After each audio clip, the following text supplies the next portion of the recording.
Hello എല്ലാവർക്കും നമസ്കാരം. എല്ലാവർക്കും നമ്മുടെ പുതിയൊരു വീഡിയോയിലേക്ക് സ്വാഗതം. അപ്പോൾ എല്ലാവരും സുഖമായിട്ടിരിക്കുകയാണെന്ന് വിചാരിക്കുന്നത് എനിക്കിവിടെ സുഖമാണ് കേട്ടോ. അപ്പോൾ നിങ്ങളുടെ കമൻസൊക്കെ വായിക്കാറുണ്ട്. കഴിഞ്ഞ വീഡിയോയിൽ കുറേ പേര് കമൻറ്റ് ചെയ്ത്, കുറേ അല്ല കുറച്ച് പേര് കമൻറ്റ് ചെയ്തിട്ടുണ്ടായിരുന്നു. അപ്പോൾ ഒത്തിരി സന്തോഷമുണ്ട് കേട്ടോ. നിങ്ങളുടെ അങ്ങനത്തെ കമൻറ്റുകൾ, വീഡിയോസൊക്കെ ഇഷ്ടമാവുന്നുണ്ട്. എന്നെ കാണാതെ തന്നെ നിങ്ങൾക്ക് എൻ്റെ വീഡിയോസൊക്കെ ഇഷ്ടമാവുണ്ടെന്ന് പറയണതിൽ എനിക്ക് ഒത്തിരി സന്തോഷമുണ്ട്. അതുപോലെ തന്നെ റെസിപ്പീസ് ചോദിച്ചിട്ടുള്ള കമൻറ്റൊക്കെ ഞാൻ കാണുന്നുണ്ട്. അപ്പോൾ അതൊക്കെ റെസിപ്പികളുടെ വീഡിയോസൊക്കെ വരുന്നതായിരിക്കും കേട്ടോ. അതുപോലെ തന്നെ നമ്മുടെ പൊന്നൂൻ്റെ ബർത്ത്ഡേക്ക് ഉണ്ടാക്കിയ കോഫി കസ്റ്റാർഡ് പോലെ ഉണ്ടാക്കിയിട്ടുള്ള റെസിപ്പി ചോദിച്ചിട്ടുണ്ട്. അതും ഞാൻ ഈ വീഡിയോ കഴിഞ്ഞിട്ട് ഇടുന്നതായിരിക്കും. അപ്പോൾ പൊന്നൂൻ്റെ ബർത്ത്ഡേയുടെ വീഡിയോ കണ്ടിട്ടില്ലെങ്കിൽ കുറച്ച് ലെങ്തി ആയിട്ടുള്ള വീഡിയോ ആണ്. എന്നാലും കണ്ടിട്ടില്ലെങ്കിൽ ഒന്ന് കണ്ടു നോക്കുക. ലിങ്ക് ഞാൻ താഴെ കൊടുക്കാം കേട്ടോ. അതുപോലെ തന്നെ നമുക്ക് നല്ല പെർഫെക്റ്റ് ആയിട്ട് ബ്രേക്ക്ഫാസ്റ്റ് എങ്ങനെ ഉണ്ടാക്കാമെന്ന് പറഞ്ഞിട്ട് വീഡിയോ ഞാൻ ഇട്ടിട്ടുണ്ട്. അതിൻ്റെയൊക്കെ ലിങ്ക് ഞാൻ ഡിസ്ക്രിപ്ഷനിൽ കൊടുക്കാം കേട്ടോ. അപ്പോൾ ഒന്ന് പോയി നോക്കുക. അപ്പോൾ നിങ്ങൾക്ക് ഇഷ്ടമാവുകയാണെന്ന് വെച്ചെങ്കിൽ ചാനൽ സബ്സ്ക്രൈബ് ചെയ്യുക, അതുപോലെ തന്നെ ലൈക്ക് ചെയ്യുക, ഷെയർ ചെയ്യുക, കമൻറ്റ് ചെയ്യുക കേട്ടോ. അപ്പോൾ ഇന്ന് നമ്മൾ വന്നിട്ടുള്ളത് ഒരു ഇൻസ്റ്റൻ്റ് ആയിട്ടുള്ള ഇഡ്ഡലിയുടെ റെസിപ്പിയാണ്. രാവിലെ അരിയൊക്കെ അരച്ചിട്ട് അരമണിക്കൂറിൻ്റെ ഉള്ളിൽ നമുക്ക് ഉണ്ടാക്കാൻ പറ്റുന്ന ഒരു കിഡിലൻ റെസിപ്പി ആയിട്ടാണ് കേട്ടോ ഞാൻ ഇന്ന് വന്നിട്ടുള്ളത്.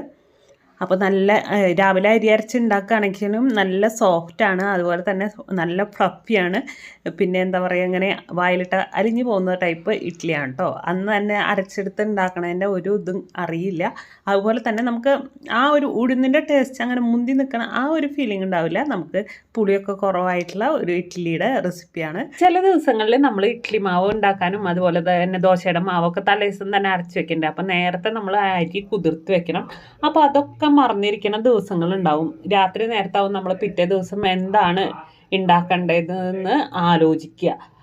അപ്പോൾ അങ്ങനെയൊക്കെയുള്ള ദിവസങ്ങളിൽ നമുക്ക് പെട്ടെന്ന് തന്നെ ഉണ്ടാക്കിയെടുക്കാൻ പറ്റിയിട്ടുള്ള ഇഡ്ഡലിയുടെ റെസിപ്പിയാണ് ഇത്. അപ്പോൾ രാത്രി നമ്മൾ പിറ്റേ ദിവസം എന്താണ് ഉണ്ടാക്കണമെന്ന് ആലോചിച്ച് നിൽക്കുന്ന നേരത്ത് നമ്മൾ ഈ ഒരു കാര്യം ചെയ്താൽ മതി കേട്ടോ. അപ്പോൾ രാത്രി കിടക്കാൻ പോണ നേരത്ത് നമ്മൾ 1 ഗ്ലാസ് പച്ചരി, അത് റേഷൻ്റെ അരിയാണ് ഞാൻ ഇവിടെ എടുത്തിട്ടുള്ളത്. പിന്നെ നമുക്ക് വേണ്ടത് 1/4 ഗ്ലാസ് ഉഴുന്നും പരിപ്പാണ് കേട്ടോ. പിന്നെ നമുക്ക് ഉലുവ ചേർത്ത് കൊടുക്കാം. അത് ഒരു 1/2 ടീസ്പൂൺ ചേർത്ത് കൊടുക്കുകയാണെങ്കിൽ ചേർത്ത് കൊടുത്താൽ മതി. അതിൻ്റെ ഫ്ലേവർ ഇഷ്ടമുണ്ടെങ്കിൽ നിങ്ങൾക്ക് ചേർത്ത് കൊടുക്കാം. ഇനി അരിയും ഉഴുന്നും പരിപ്പും നമ്മൾ നന്നായിട്ട് 2-3 പ്രാവശ്യം കഴുകിയെടുക്കണം. ഇനി ഇതിൽ വെള്ളം ഒഴിച്ചിട്ടുണ്ടെങ്കിൽ പിന്നെ നമ്മൾ ആ വെള്ളം യൂസ് ചെയ്തിട്ട് തന്നെയാണ് അരയ്ക്കുന്നത്. അതുകൊണ്ടാണ് നമ്മൾ നന്നായിട്ട് കഴുകിയെടുക്കണം എന്ന് പറയുന്നത്. ഇനി കഴുകിയെടുത്ത അരിയും ഉഴുന്നും പരിപ്പും അതിലേക്ക് നമ്മൾ 1/2 ടീസ്പൂണ് ചോറ് ചേർത്ത് കൊടുക്കുകയാണ്. വലിയൊരു ടീസ്പൂൺ കൊണ്ടാണ് കേട്ടോ നമ്മൾ 1/2 ടീസ്പൂണ് ചേർത്ത് കൊടുക്കണത്. പിന്നെ ആവശ്യത്തിന് ഉപ്പ് ചേർത്ത് കൊടുക്കാം. 1/2 ടീസ്പൂണ് ഈസ്റ്റ് ചേർത്ത് കൊടുക്കാം. പിന്നെ നമുക്ക് ചേർത്ത് കൊടുക്കേണ്ടത് പഞ്ചസാരയാണ് കേട്ടോ. അത് ഞാൻ 1 ടീസ്പൂണ് ചേർത്ത് കൊടുക്കേണ്ടത്, നിങ്ങൾക്ക് 2 ടീസ്പൂൺ അളവിൽ വേണമെങ്കിലും ചേർത്ത് കൊടുക്കാം. പിന്നെ നമുക്ക് ഇതിലേക്ക് ആവശ്യത്തിന് വെള്ളം ഒഴിച്ചു കൊടുക്കണം. അപ്പോൾ അധികം വെള്ളം നമ്മൾ ഒഴിച്ചു കൊടുക്കേണ്ടതില്ല. ഞാൻ ഇവിടെ ചേർത്ത് കൊടുക്കുന്നത് 1/4 ഗ്ലാസ് വെള്ളമാണ് ചേർത്ത് കൊടുക്കുന്നത്. ഇതൊക്കെ കൂടി നമ്മൾ നന്നായി മിക്സ് ചെയ്ത് വെക്കണം കേട്ടോ. അതിനുശേഷം നമുക്ക് രാത്രി അത് അടച്ചു വെക്കാം. അപ്പോൾ നമ്മൾ ഇതിലേക്ക് ധാരാളം വെള്ളമൊന്നും ചേർത്ത് കൊടുക്കേണ്ട ആവശ്യമില്ല. ഞാൻ പറഞ്ഞ ഇതേ അളവിൽ ഉള്ള ഒന്ന് മൂടിക്കെടുക്കാനുള്ള രീതിയിലുള്ള വെള്ളം മാത്രം ചേർത്ത് കൊടുത്താൽ മതി കേട്ടോ. കാരണം എന്താ വെച്ച് കഴിഞ്ഞാൽ നമ്മൾ ഈ വെള്ളം ഉപയോഗിച്ച് തന്നെയാണ് മാവ് അരച്ചെടുക്കുന്നത്. അപ്പോൾ പിറ്റേ ദിവസം നേരം വെളുക്കുമ്പോഴേക്കും നന്നായിട്ട് അരിയൊക്കെ കുതിർന്ന് വന്നിട്ടുണ്ട്. അതുപോലെ തന്നെ ഒന്ന് ഫെർമെൻ്റ് ആയിട്ട് വന്നിട്ടുണ്ട് കേട്ടോ. അതിൽ നിറച്ച് ബബിൾസൊക്കെ വന്നിട്ടുണ്ട്. ഇനി നമ്മൾ ആ വെള്ളം ഉപയോഗിച്ച് തന്നെ അരിയും ഉഴുന്നൊക്കെ അരച്ചെടുക്കുകയാണ്. ഞാനിവിടെ 2 ബാച്ചായിട്ടാണ് അരച്ചെടുക്കുന്നത്. നിങ്ങൾക്ക് ഒറ്റ ബാച്ചായിട്ട് അരച്ചെടുക്കാൻ പറ്റുകയാണെങ്കിൽ അങ്ങനെ ചെയ്താൽ മതി കേട്ടോ. എൻ്റെ മിക്സി അത്ര പെർഫെക്റ്റ് അല്ല, അതുകൊണ്ടാണ് ഞാൻ 2 ബാച്ചായിട്ട് അരച്ചു കൊടുത്തത്. അപ്പോൾ ആദ്യത്തെ ബാച്ച് അരച്ചെടുത്തിട്ടുണ്ട്. അപ്പം ഞാൻ കാണിച്ചു തരാം കേട്ടോ അതെങ്ങനെയാണുള്ളതെന്ന്. കണ്ടോ, നല്ല ബബിൾസൊക്കെ വന്നിട്ടുണ്ട്, നന്നായിട്ട് ഒരു ഫ്ലഫി ആയിട്ട് വന്നിട്ടുണ്ട് കേട്ടോ ഇപ്പോൾ തന്നെ. അപ്പോൾ ഇനി നമുക്കത് വേറൊരു പാത്രത്തിലേക്ക് മാറ്റി കൊടുക്കാം. അതുപോലെ തന്നെ രണ്ടാമത്തെ ബാച്ചും അരച്ചെടുത്തു. ഇനി നമ്മൾ ആ മിക്സിയുടെ ജാർ ഒന്ന് കഴുകിയെടുക്കണം. അത് നമ്മൾ ഈ വെള്ളത്തിൽ ബാക്കിയുള്ളത് തന്നെ ഉപയോഗിച്ചിട്ടാണ് കേട്ടോ കഴുകിയെടുത്തത്.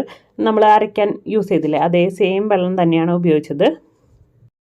ഇനി നമ്മുടെ മാവ് ഒന്ന് കൈ വെച്ചിട്ട് തന്നെ നന്നായി ഒന്ന് മിക്സ് ചെയ്ത് കൊടുക്കുക. അതിനുശേഷം നമുക്ക് 1/2 മണിക്കൂർ ഒന്ന് മൂടി വെക്കണം. അപ്പോൾ ഇനി നമ്മൾ അരച്ച് വെച്ച് മാവൊക്കെ ഒന്ന് പൊന്തി വരുന്ന നേരം കൊണ്ട് നമുക്ക് ചട്നിയോ ചമ്മന്തിയോ അതുപോലെ തന്നെ സാമ്പാറോ എന്ത് വേണമെങ്കിലും ഉണ്ടാക്കിയെടുക്കാം. ഞാൻ ഇവിടെ ഉണ്ടാക്കണത് എൻ്റെ അമ്മയൊക്കെ കുട്ടികൾക്ക് നാട്ടിൽ പോയി ഉണ്ടാക്കി കൊടുക്കണ ചമ്മന്തിയാണ്. അത് അവർക്ക് ഭയങ്കര ഇഷ്ടമാണ് കേട്ടോ. അപ്പോൾ അതുകൊണ്ടാണ് ആ ചമ്മന്തി ഉണ്ടാക്കുന്നത്. മിക്ക ദിവസം ഇഡ്ഡലിയും ദോശയൊക്കെ ഉണ്ടാക്കുമ്പോൾ ഞാൻ ഈ ഒരു ചമ്മന്തി ഉണ്ടാക്കാറുണ്ട്. അപ്പോൾ അതിന് വേണ്ടിയിട്ട് നമ്മൾ വെളിച്ചെണ്ണയാണ് യൂസ് ചെയ്തിട്ടുള്ളത്. വെളിച്ചെണ്ണയിലേക്ക് 2 വറ്റൽമുളക്, 2-2.5 വറ്റൽമുളക് ചേർത്ത് കൊടുക്കേണ്ടത്. നമുക്ക് എരിവ് ഇഷ്ടമാണെന്ന് വെച്ചെങ്കിൽ അതിൽ കൂടുതൽ ചേർത്ത് കൊടുക്കാം കേട്ടോ. പിന്നെ നമുക്ക് വേണ്ടത് 2 സവോളയാണ്. ഇവിടെ ഞാൻ ചെറിയ സവോള 2 എടുത്തിട്ടുള്ളത്. ഇനി നമുക്കത് നന്നായിട്ട് ബ്രൗൺ കളർ ആവണ വരെ വേണമെങ്കിലും ചെയ്യാം. നന്നായിട്ട് ബ്രൗൺ കളറായി മുരിച്ചെടുക്കുകയാണെങ്കിലും നല്ല ടേസ്റ്റാണ് കേട്ടോ. ഞാൻ ഇത് ഒരു ചെറിയ ബ്രൗൺ കളർ ആകുമ്പോഴേക്കും ഞാൻ അതിലേക്ക് ഒരു തക്കാളി കൂടി ചേർത്ത് കൊടുത്തിട്ടുണ്ട്. പിന്നെ നമ്മൾ ഇതിലേക്ക് 1 ടീസ്പൂൺ ഉപ്പ് ചേർത്ത് കൊടുത്തിട്ടുണ്ട് കേട്ടോ. ഇനി ഇതെല്ലാം കൂടി ഒന്ന് വഴറ്റിയെടുക്കുക. അതിനുശേഷം ഒന്ന് വഴണ്ടി വന്ന് കഴിഞ്ഞിട്ടുണ്ടെങ്കിൽ നമുക്കിതിലേക്ക് കുറച്ച് കായത്തിൻ്റെ പൊടി കൂടിയിട്ട് ചേർത്ത് കൊടുക്കാം.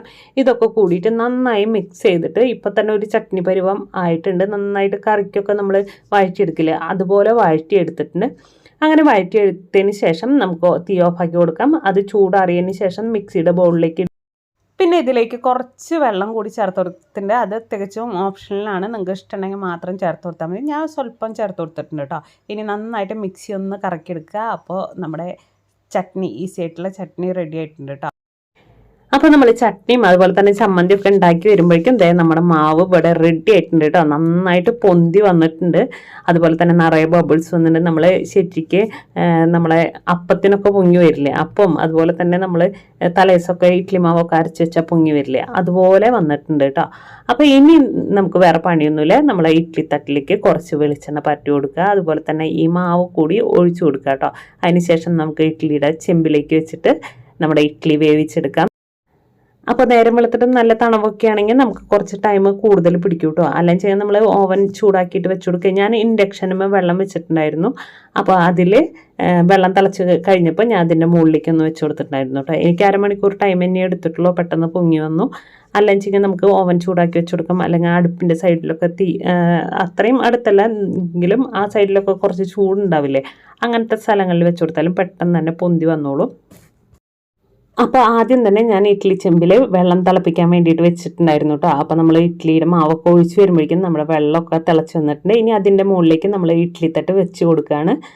ഇനി ഇഡ്ഡലി തട്ട് വെച്ചതിന് ശേഷം നമ്മൾ മൂടി വെച്ചിട്ട് 5 മിനിറ്റ് വേവിച്ചെടുത്താൽ മതിയാവും കേട്ടോ. അപ്പോൾ അധികം ടൈമൊന്നും വെക്കേണ്ട. 5-10 മിനിറ്റിനുള്ളിൽ നമ്മുടെ ഇഡ്ഡലി റെഡിയായി കിട്ടും.